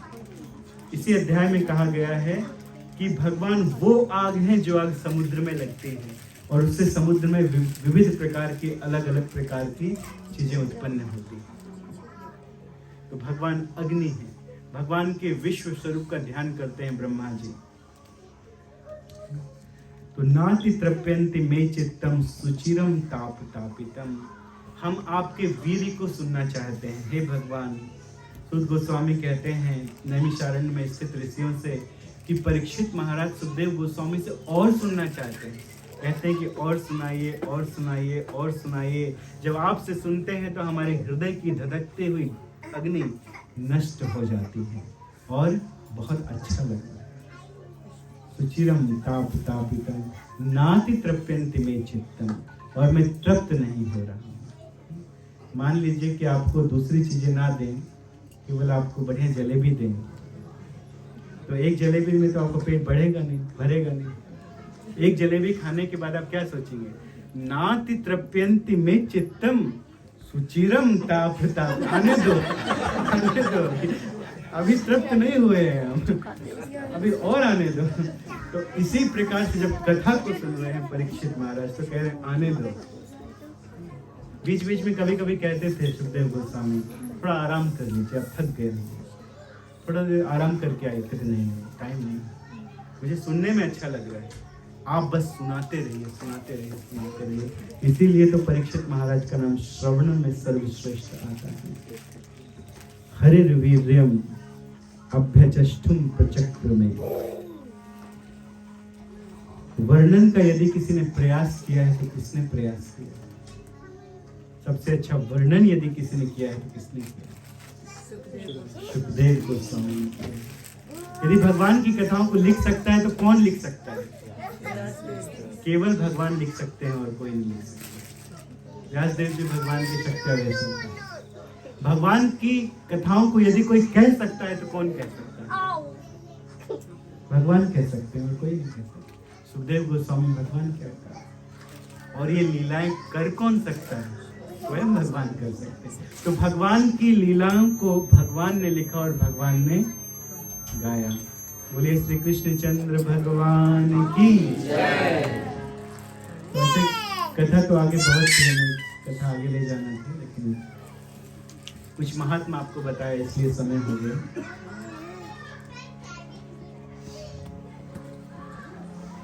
सदा सेव्या सदा सेव्या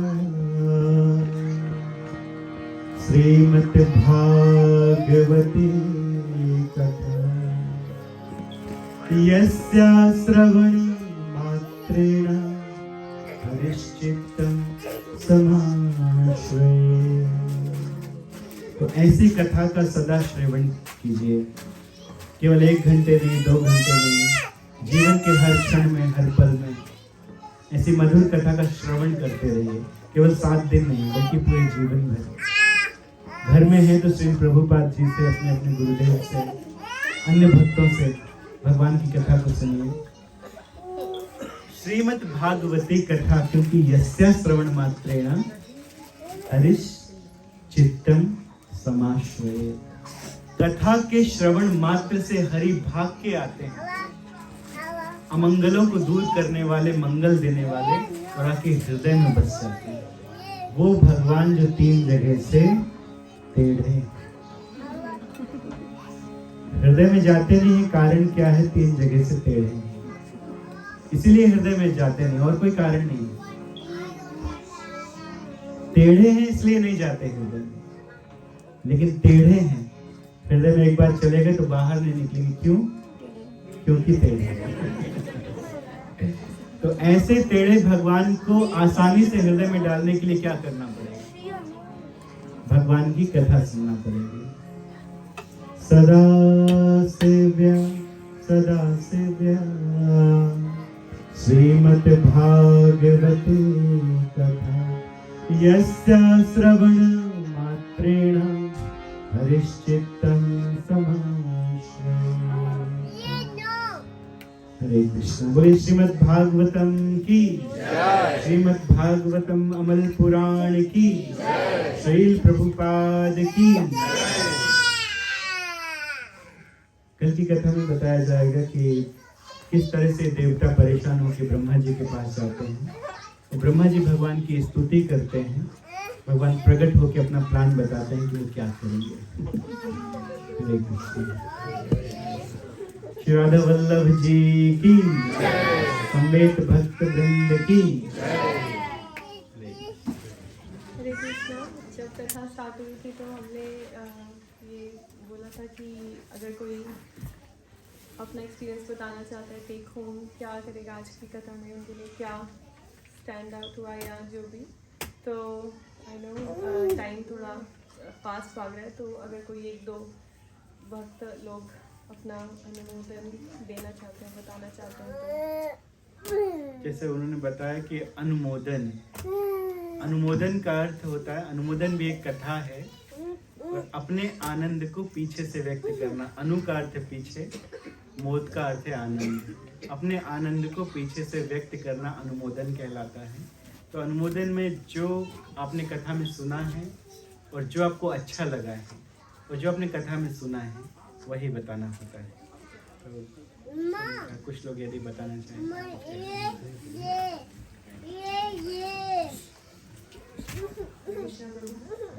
प्रभु आपने जो भी एक बात भगवान के विषय में कही थी मुझे बहुत ही अच्छी लगी।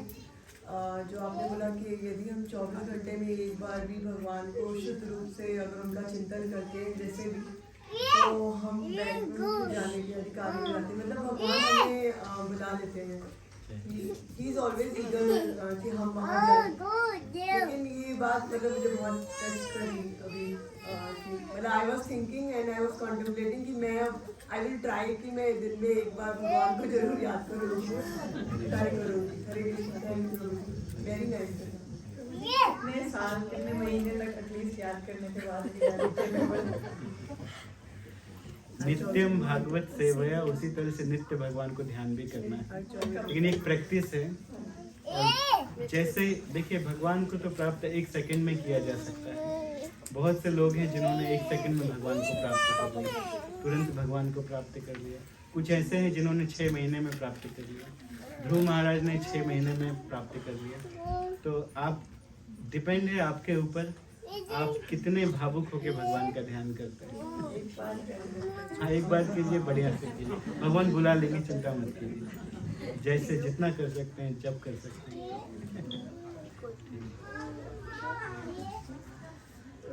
श्रवण तो परफेक्शन से कैसे कर सकते हैं? सुनते हैं, हम सुन रहे हैं, how do we perfect it? देखिए प्रभुपाद जी बहुत अच्छा एग्जाम्पल देते हैं। प्रभुपाद जी कहते हैं कि हम लोगों को भव रोग हो गया है। कौन सा रोग हुआ है? जब किसी मनुष्य को जॉइंडिस हो जाता है, क्या अच्छा नहीं लगता है? जॉइंडिस हो जाता है तो क्या अच्छा नहीं लगता है? स्वीट अच्छा नहीं लगता है। लेकिन दवाई क्या है जॉइंडिस की? शुगर केन जूस और मिश्री, वही दवाई। किसी को जॉइंडिस हो गया है तो उसको अच्छी चीजें, स्वीट चीजें अच्छी नहीं लगती। श्रवण की कीर्तन स्वीट है ना? तो लेकिन यदि वो शुगर केन जूस लेता है, जब हमने ये मूवमेंट ज्वाइन किया था तो पहले 6 महीने में अचानक से जॉइंडिस हो गया। तो इसका अनुभव सबसे ज्यादा मुझे है। 6 महीने जॉइंडिस चला था ईयर 2000 में। तो हम केवल शुगर केन जूस पीते थे, दही राइस खाते थे और मिश्री खाते थे। तो वास्तव में अच्छा नहीं लगता है, मीठा नहीं लगता है। लेकिन उसकी दवाई क्या है? वही है। उसके बाद आज तक हमको जॉइंडिस नहीं हुआ। 6 महीने खाया था हमने दही राइस, और उसके बाद हमने दही भी छोड़ दिया और आज तक हमें जॉइंटिस नहीं हुआ।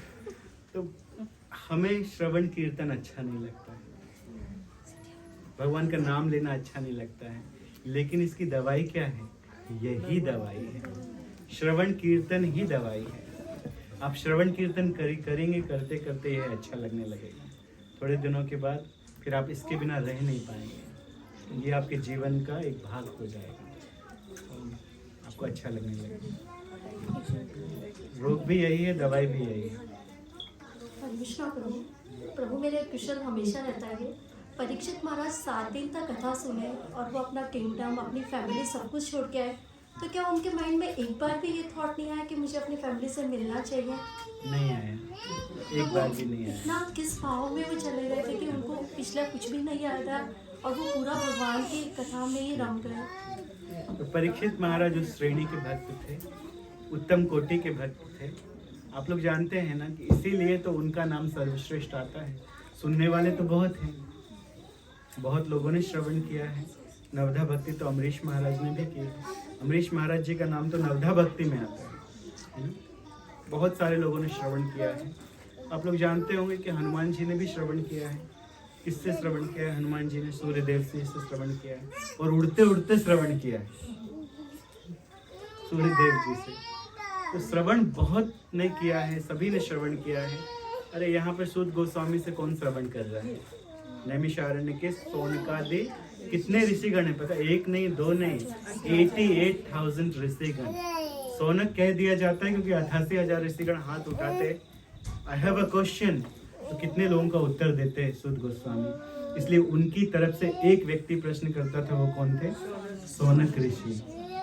कितने बैठे थे? मिनिमम 88,000 ऋषिगण। उसके अलावा और भी दूसरे लोग थे, देवता भी आ गए थे। 88,000 लोग सुन रहे थे, और परीक्षित महाराज भी अकेले नहीं सुन रहे हैं। जब परीक्षित महाराज सुन रहे हैं उस समय भी बहुत सारे लोग वहां पर आए हुए हैं, बहुत सारे ऋषिगण वहां पर आए हुए हैं, लेकिन नाम आता है परीक्षित महाराज का क्योंकि वो श्रेणी के भक्त थे, उस उत्तम भक्त थे कि वास्तव में उन्होंने अपने जीवन को प्रयास करके, अभ्यास योग युक्त ना प्रयास करके, देखिए व्यवसायत्मिका बुद्धि एकेह कुरु नंदन। मंत्र क्या है? भगवत गीता में सूत्र दिए गए हैं ना, व्यवसायत्मिका बुद्धि। अभी हम लोगों की बुद्धि कैसी है? अव्यवसायत्मिका बुद्धि, आ लगा हुआ है व्यवसायत्मिका के साथ आगे। तो कृष्ण भावनामृत के अलावा हमारी बुद्धि बहुत जगह लगी है, यहाँ तक कि हम देखते तो रहते हैं वक्ता को ऐसे करके, प्रभु जी प्रवचन कर रहे हैं, ऐसा हमें भी लग रहा है कि बहुत बढ़िया से सुन रहे हैं। कभी हम कोई प्रश्न कर दें तो माइंड वो कहीं और रहता है, अपने घर में रहता है, बच्चों में रहता है, पत्नी में रहता है, या अपने काम में रहता है, या कहीं और रहता है ना। गाड़ी में कोई आवाज़ आई तो फिर गए तो नहीं बाहर कि उठ के कैसे जाएं, लेकिन आवाज़ आ गई तो ध्यान कहीं मेरी गाड़ी में तो नहीं किसी ने ठोक दिया, किसी ने मार दिया, किसी ने, है ना। तो ध्यान पूरा वहीं लगा रहता है ना। तो हम लोगों की बुद्धि कैसे है? कृष्ण भावना में बुद्धि नहीं है ना। इसीलिए भगवत गीता में क्या कहते हैं भगवान? एक केह तुरु नंदना, जैसे घोड़े के आगे लगा दिया जाता है तो अच्छा दौड़ता है सामने केवल, तो वैसे ही हमें व्यवसायत्मिका बुद्धि यदि हमारी हो जाएगी कृष्ण भावनामृत में। लेकिन ये कैसे होगी? तो भगवान उसको भी बताते हैं कि अभ्यास के द्वारा।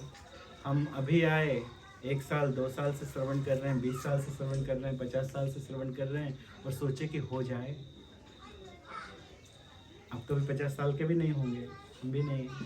तो ऐसा नहीं कि ये हो जाए, 50 साल कुछ नहीं है। क्यों? हम 84 लाख योनियों में भ्रमण करते चले आए हैं। हम न जाने कौन कौन सा स्वरूप ले चुके हैं। हम हमेशा बताते हैं कि 84 लाख योनियों में भ्रमण करते करते मिनिमम 12.5 मिलियन ईयर्स बीत जाते हैं, और उसके बाद हमें ये मनुष्य देह मिलता है। तो कहाँ 12.5 मिलियन और कहाँ ये 30 साल 40 साल, कुछ भी नहीं है, कुछ भी नहीं है। तो सोचें कि अरे कैसे हो गया। तो धीरे धीरे लेकिन जब हम करते हैं तो जहाँ से आप इस जीवन में ख़त्म करेंगे, ये गारंटी है कि आप उसके जीवन के बाद वहाँ से स्टार्ट करते हैं। कुछ भक्त होते हैं, छोटे छोटे बच्चे, हम लोग सोचते हैं कि कैसे इनकी इतनी तीव्र मेमोरी है, भारत में कितने सारे ऐसे बच्चे हैं, यूट्यूब में कितने फेमस हैं, छोटे छोटे बच्चे हैं, लेकिन पूरी भागवतम के ऊपर, सारे शास्त्रों के ऊपर, पूरी भगवत गीता याद है। कोई भी श्लोक कहीं से भी पूछ लीजिए, हम लोग पहले ही अध्याय को कितने दिनों से पाठ कर रहे हैं, आज नंबर पूछ लिए तो नहीं मानते। भक्ति वहां से शुरू होती है जहां से आप खत्म करते हैं। तो एक दिन वो समय आएगा जब आप भी परीक्षित महाराज के जैसे श्रोता हो जाएंगे। आपका मन बहुत करीब होगा। लेकिन श्रवण करते रहिए, श्रवण करते रहिए। ठीक है, तो खत्म करते हैं। हाँ, तो आरती करें। ठीक है, तो भागवत की आरती होगी और इसके बाद नरसिंह आरती और सबके लिए प्रसादम है। तो आज तो भागवत की आरती हम गा लेंगे, लेकिन दूसरे लोग भी जो गाते हैं वो लोग तैयार करके आइए और आप लोग अपना नाम बता दीजिए यहाँ पर और गा सकते हैं। या कोई यदि जानता है भागवत की आरती तो वो आज भी गा सकते हैं। तो वो है, वो पेपर सभी को बांट दीजिए।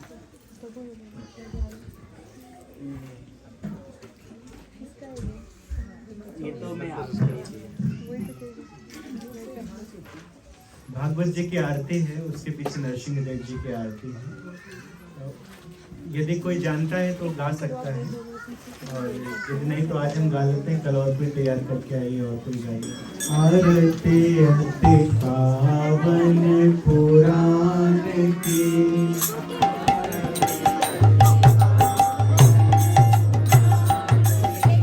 आरती अति पावन पुराण की,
के हृदय रस रास विलासिनी मुक्ति मुक्ति रति प्रेम सुधासिनी कथा अकिंचन प्रिय सुजानकी कथा अकिंचन प्रिय सुजानकी कथा अकिंचन प्रिय सुजानकी आरती अति पावन पुराण की आरती अति पावन पुराण की धर्म भक्ति विज्ञान ज्ञान की हरे कृष्ण कृष्ण कृष्ण हरे राम राम राम हरे